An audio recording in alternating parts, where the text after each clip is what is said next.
All right, everyone, welcome back. Today, I have something really different. All of my subscribers right now, of course, you know I'm very much into horror. All you have to do is look behind me and look at my videos, and it's a lot of horror autographs, collectibles, props, and of course, I do Funko and I do a lot of mystery boxes. Love to do the mystery boxes and subscription boxes, especially the horror. But there's another type of horror. And to me, it's the scariest, the most horrific, and that is true crime. Sure, the movies, the movies are great. The actors, everything about horror movies, I love. But I don't want to talk too long because I don't want this video to go too long, but I'm going to start to add something else to my collecting, and I'm starting out very small. And I'd like to show you. And it is related to true crime, so it is macabre. So a lot of people may not want to hear it. That's why I put the warning in the beginning of the video. I've put a lot of links down below. Okay, I'm going to let you know now, like I said, so that this doesn't get too long, and I can't show some of this on the video. There are warnings because the photos are incredibly graphic. They're extremely graphic. So just be warned before you click on the link. And then there's some other, links to these people, places, and history. So, but again, be warned. This is not for everyone. But I've always been in, as a little girl, what I did was read the True Detective and True Crime back in the 70s. I used to read all of that, and so I've always been interested in true crime, and I watch the crime scene cleaning videos and things like that, but I'm blah, blah, blah, I'm talking. What I'm starting to do is collect items, like I said, that, are related to true crime. I'm starting out very small. I saw on one of the Facebook pages, was it Zampire? I can't remember. This guy he's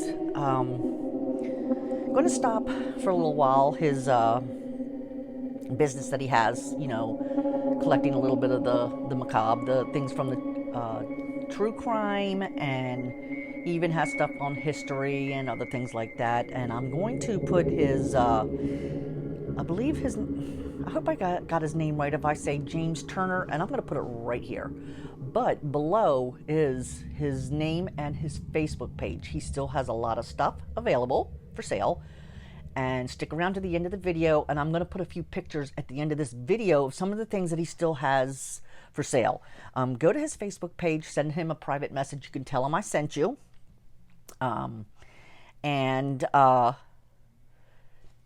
Maybe make a deal with him on some of the things that he has. Anyway, the first item, and like I said, I'm starting out very small, that I have is, I gotta put my glasses on. This item is related to, it's not really a big item either. None of these are big items, like I said. What I have, and here's a picture here with the certificate of authenticity right here, I'm placing, because I'm going to show you this vial. It's a vial of soil. That's all it is. And it is, oh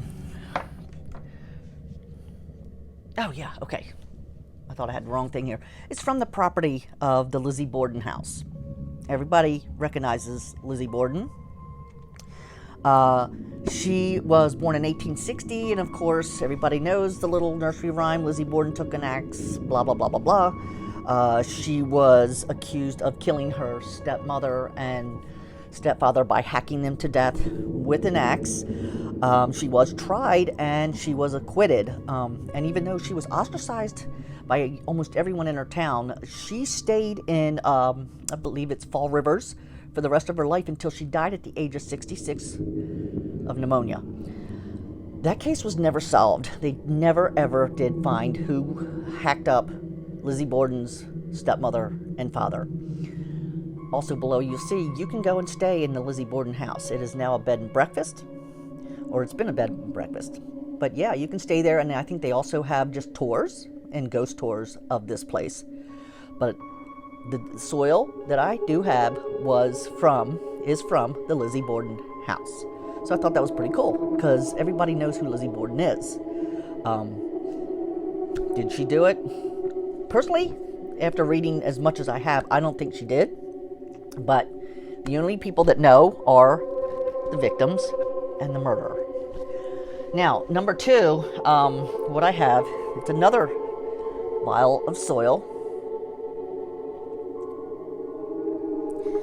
And this is from the Ohio property of Jeffrey Dahmer's childhood house.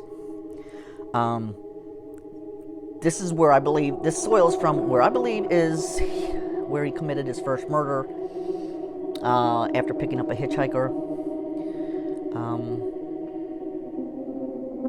And when the guy wanted to leave after they partied a little bit, I believe there was sexual contact.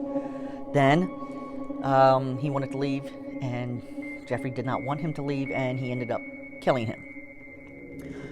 Without going into detail, a lot of you already know, and there's a lot of links below. Everybody knows that Jeffrey Dahmer is known as the Milwaukee Cannibal. He murdered 17 men, ranging in ages from 14 to, I believe, 31. And he finally was captured after one of his victims escaped. And he had to come to, I mean, at one time, this was before this victim, one had escaped, and this was the 14-year-old who had run down the road, and someone called the police, and this is how you can tell Jeffrey Dahmer was a sociopath, was a psycho, because he actually kept his calm, his cool. He said that the boy was actually 19. They had a lover's quarrel. The boy was naked and bleeding, and the cops just let him go. They believed him. So had they investigated at that time, it would have saved a lot of lives. But anyway, he was convicted of, I'm not sure, I cannot remember how many life sentences, and he was sentenced and stayed in the, the Columbia Correctional Institute in Wisconsin. Again, there are a lot of links below. There's a lot of history. You can read the history. Also, another thing, because I showed you this soil, there is actually a Zillow ad out, the real estate Zillow, and it will show you the house and all the pictures because, of course, at one time it was on sale, but this link is still up. I do not believe that the house is for sale any longer. It's not on the market, but you can take a tour inside and see what it looks like now. But in the backwoods is where he put the dismembered body of his first victim, and several animal carcasses were found, and he, at that time, he had, this is where it started. I mean, he mutilated animals and wanted to see what they looked like and how they worked on the inside, but there was a lot more to it than that because he cannibalized human beings. And I'm not going to get into detail because there's so much below in the links. And that is one of the links that I have a warning on because there are pictures that they found in Jeffrey's dresser drawer, Polaroids, and they are horrific. So be warned. But anyway, yeah, that dirt is from the property, the Ohio property where he lived and where the first murder was committed. If I'm wrong about that, please feel free to, whatever you want to correct me on down below, because I know a lot of people are really into true crime and serial killers and things like that, but feel free to correct me. However, he got his justice in the penitentiary. I believe it was, I'm not sure, I think it was 1994. He was on work detail with two other inmates. And one of the inmates was absolutely disgusted with who Jeffrey was. And there's also a link below to this inmate's interview. Christopher Scarver. Christopher Scarver murdered Jeffrey Dahmer in prison. And Christopher Scarver was already in jail for the murder of his boss during a robbery. He ended up, I think he pled insanity in the beginning and then decided no contest in exchange to be sent to a federal penitentiary, which is what happened. He is now serving 3 life terms in the penitentiary in Centennial, okay, in Ohio. Colorado, I'm sorry. Got Ohio on the brain. But anyway, yeah, his interview is in a link below as to why he decided to murder Jeffrey Dahmer. And he did say that when he looked in Jeffrey's eyes, that he didn't see any remorse, that Jeffrey was a sick man. He was disgusted by what he did and decided to take the law in his own hands, which is, I really, I don't feel sorry for Jeffrey Dahmer. I was a sick man. But anyway, yep, tons of links below. Check them out. If you want more information on Jeffrey Dahmer, this is just a little bit. Like I said, no, I don't feel weird having this in my house. No more than I feel having this stuff in there. The last little vial that I have is actually soil from the Black Dahlia body dump site.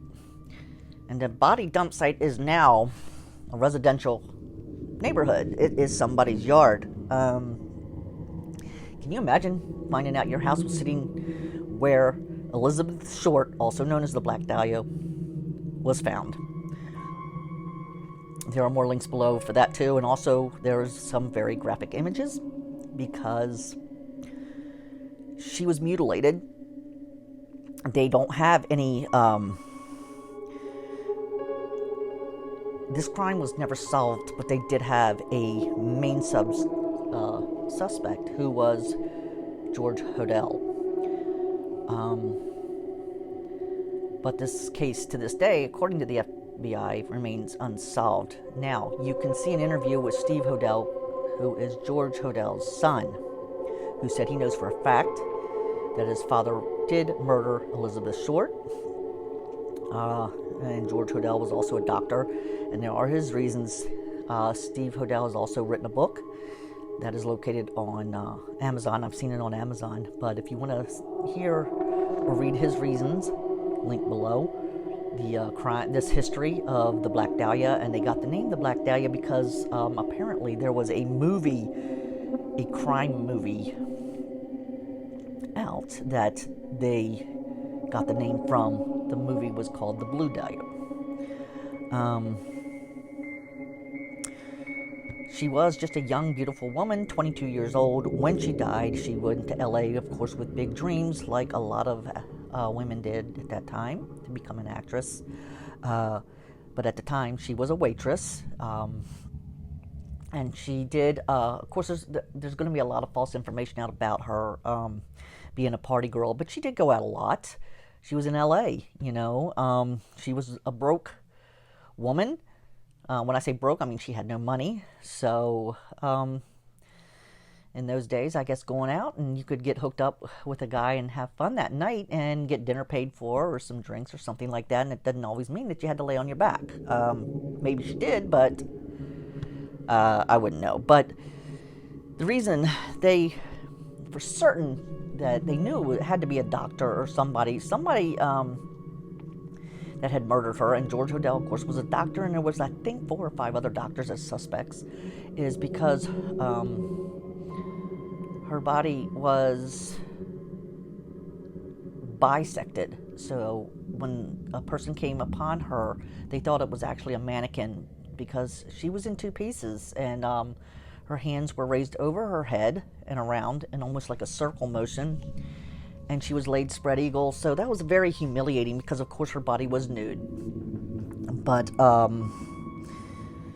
anyway, her cause of death, they said, was cerebral hemorrhage due to the homicidal death. There was no blood at the site. Wherever the murder took place and wherever the bisection took place, it was not there. But anyway, again, check out all the links below and heed the warnings to what I told you, because the pictures are graphic. I do have some more items coming I don't believe it's any more vials of soil, but I'll do another video on that because, like I said, it's just something else I'm adding to my horror collection. There can't be anything more horrific than what I just read to you, true murders. So anyway, I just thought I would share that with you. I know it's a different kind of video than a lot of my subscribers are used to. I usually do the unboxing and the subscriptions and all that stuff, but yeah, I'm going to do this once in a while. I'm going to start adding these to my collection, and if you like, if you like what you watched, go back, check out some more of my videos if you're new to this channel, and please hit subscribe, hit the notification bell. Like I said, I have a few more things coming. I'm not sure if this is all I wanted to tell you today or not. I don't want this video is probably going longer than I wanted it to. But again, thank you all. You all have a great day, and peace.